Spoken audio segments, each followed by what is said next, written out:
మన మీద పడి ఎడుసుడు. మీరు ఒక్క మాట దయచేసి ఆలోచన చేయండి. ఎప్పుడన్నా ఇన్నమా ఏదైనా ముఖ్యమంత్రి నోట్లకెళ్ళి ఈ మాటలు? ఎంతమంది ముఖ్యమంత్రులను చూసినాం? ఎన్టీ రామారావు గారిని చూసినాం, జనార్దన్ రెడ్డి గారు, విజయభాస్కర్ రెడ్డి గారు, మర్రి చెన్నారెడ్డి గారు, రోసయ్య గారు, డాక్టర్ వైఎస్ రాజశేఖర రెడ్డి గారు, కిరణ్ కుమార్ రెడ్డి గారు, కేసీఆర్ గారు, ఇంతమందిని చూసినాం. ఈ ముఖ్యమంత్రి గారి మాటలు ఎట్లున్నాయి? మన ఆదిలాబాద్కి పోయిండు. ఈయనని ఎవరు చెప్పమన్నారు అసలు 100 రోజుల్లో 6 గ్యారెంటీలు అమలు చేస్తా అని? మీ ఎమ్మెల్యే ఆది శ్రీనివాస్ని ఎవడు అడిగిండు? బాండ్ పేపర్ మీద రాసి జేమ్స్ బాండ్ లెక్క అన్ని చేసి ఇస్తాను ఎవడు రాసిమన్నాడు? నేను రాసినవు. 100 రోజుల్లో 6 గ్యారెంటీలను నరికినవు.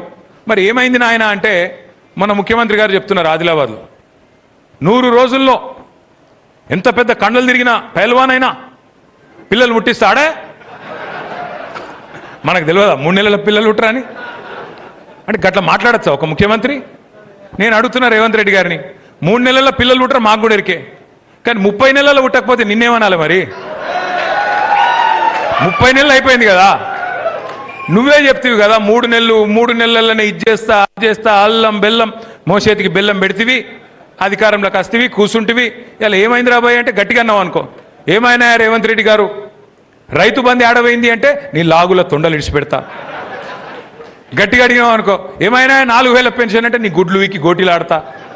ఇక ఇంకొకటి నేర్చుకున్నాడు ఏమన్నా అంటే, కేసీఆర్ అప్లపాలు చేసిపోయాడు, కేసీఆర్ అప్లపాలు చేసిపోయాడు, నాశనం చేసిపోయాడు, మొత్తం ఖాళీ సిప్పించిండు, నేనేం చేయాలి? కేసీఆర్ అప్లపాలు చేసినాడు. కేసీఆర్ అప్లపాలు చేసిండే అనుకుందాం, సరే నువ్వు చెప్పింది ఒక్క నిమిషం, నువ్వు చెప్పేది అన్ని లంగ మాటలు అవద్దాలే కానీ ఒక్క నిమిషం నిజమే అనుకుందాం. మరి ఏం చేసిండు కేసీఆర్ అప్లపాలు చేసి? కేసీఆర్ అప్పు చేస్తే 70 లక్షల మంది రైతుల ఖాతాల్లో 73,000 కోట్ల రూపాయలు వేసిండు. కేసీఆర్ అప్పు చేస్తే రాజన్న సిరిసిల్లను జిల్లా చేసిండు, జిల్లాకు ఒక మెడికల్ కాలేజ్ పెట్టిండు, జిల్లాకు ఒక నర్సింగ్ కాలేజ్ పెట్టిండు, జిల్లాకు ఒక ఇంజనీరింగ్ కాలేజ్ పెట్టిండు. కేసీఆర్ అప్పు చేసిండు, చేసి ఏం చేసిండు? 15 లక్షల మంది ఆడపిల్లలకు పెళ్లిళ్ళు చేసిండు. కేసీఆర్ కళ్యాణ లక్ష్మి పేరు పెట్టి అద్భుతమైన కార్యక్రమం చేసిండు. కేసీఆర్ అప్పు చేసిండు, 1000 గురుకుల పాఠశాలలు పెట్టిండు. కేసీఆర్ అప్పు చేసిండు, కాళేశ్వరం లాంటి ప్రాజెక్టు కట్టిండు, కరీంనగర్ కరువు తీర్చిండు, మా సిరిసిల్ల వేములవాడకు నీళ్లు తెచ్చిండు, గోదావరి నీళ్లు తెచ్చిండు. నువ్వేం చేసినావు మరి? 2.5 ఏళ్ళ ఏం చేసినావు? 4 లక్షల కోట్ల అప్పు చేసినావు. 4 లక్షల కోట్ల అప్పు. పోనీ 4 లక్షల కోట్ల అప్పు చేసినావు. నువ్వు చేసిన ఒక మంచి పని చెప్పు. 4000 పెన్షన్ ఇచ్చినవా? మహిళలకు 2500 వాళ్ళకి ఇచ్చినవా? తులం బంగారం ఇచ్చినవా? 5 లక్షల విద్యా భరోసా కార్డు అన్న ఇచ్చినవా? 10వ తరగతి పాస్ అయితే 10,000, 12వ తరగతి పాస్ అయితే 25,000, డిగ్రీ పాస్ అయితే 50,000, పోస్ట్ గ్రాడ్యుయేషన్ అయితే ₹1,00,000 ఒకరికి ఇచ్చినవా? మరి ఏం చేసినావు? రైతు బంధు బంద్ అయింది, రైతు బంధు బంద్ అయింది, రాహుల్ బంధు మాత్రం జోరుగా నడుస్తుంది. ఈయన రెగ్యులర్ సీఎం కాదు, రెన్యువల్ సీఎం. నెల నెల రెన్యువల్ కావాలంటే ఆడ పైసలు పెట్టాలి, లేకపోతే నడవదు. నేను షబ్బీర్ అలీ సాబ్ చెప్పిండు, పాపం షబ్బీర్ అలీ సాబ్ నిన్న నిజాయితీగా చెప్పిండు. ఏమన్నాడు? పైసలు తీసుకొని కాంగ్రెస్లో ఆయన అన్ని అమ్ముకుంటారు అని చెప్పిండు. వాస్తవం. ఆ రోజు కోమటిరెడ్డి వెంకటరెడ్డి గారు చెప్పిండు 50 కోట్లకు పీసీసీ అధ్యక్ష పదవి అమ్ముకున్నారని. మరి ఇప్పుడు ముఖ్యమంత్రి పదవి కూడా అమ్ముకున్నారు కాబట్టి రాహుల్ గాంధీ కూడా ఏమి చేయలేని అశక్తతలో ఉన్నాడు. మీనాక్షి నటరాజన్ గారు సిన్సియర్ లీడర్, ఆమె పాపం, ఆమెకి ఇక్కడ ఇన్ఛార్జ్ ఉంటే రేవంత్ రెడ్డితో ఏదో మొత్తానికి ఏదో పంచాయతీ పడ్డది. నువ్వు ఇట్లా గరీబోల ఇండ్లు గుల్లగొట్టకని చెప్పిందట ఆమె. గరీబోల ఇండ్లు గుల్లగొట్టక మంచి పద్ధతి కాదు. గా మూసీ పేరు మీద, హైడ్రా పేరు మీద నాశనం చేస్తున్నావు, పార్టీకి చెడ్డ పేరు వస్తున్నది, నువ్వు చెయ్యకు అని చెప్పిందట. పగబట్టిండు. పగబట్టి ఏం చేసిండు? మోక కోసం చూసిండు, ఆయనతో బీజేపీలకు ఉప్పందించిండు. ఆమె నామినేషన్ కూడా ఎగరగొట్టిండు. ఆమె మీద దొంగ కేసు పెట్టిండ్రు, పెట్టి ఆ కేసు ఆయనతో వాళ్ళకు ఉప్పందించి ఆమె నామినేషన్ ఎగిరిపోయేటట్టు చేసిండు. గిసొంటోడు సొంత పార్టీలకే న్యాయం చేయనోడు రాష్ట్రానికి న్యాయం చేస్తాడా?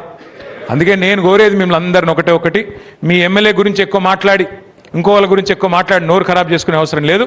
మళ్ళీ కేసీఆర్ గారు రావాలి అంటే బూత్ల వారీగా 262 పోలింగ్ బూత్లుంటే ఏ బూత్లో ఆ బూత్ అధ్యక్షుడు, ఆ బూత్ కార్యవర్గమే మీరే కథానాయకులు కావాలి, మీరే ఒక కేసీఆర్ కావాలి.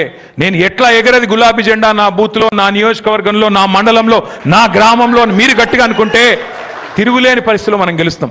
ఉంటాయి, అందరం మనుషులమే, అందరం కూడా అప్పుడప్పుడు తప్పు ఒప్పు చేస్తాం. ఇప్పుడే జీవన్ రెడ్డి గారు ఒక మంచి మాట చెప్పిండ్రు, మనం గెలుస్తామని చెప్పి ఇంట్లో అనుకుంటే నడవది, కరెక్ట్గా పనిచేయాలని. నేను పెద్ద లక్ష్మీనరసింహరావు గారిని కూడా నేను ఇదివరకే కోరినా, మళ్ళీ కోరుతా ఉన్నాను. నేను కూడా ఒక పని చేస్తా.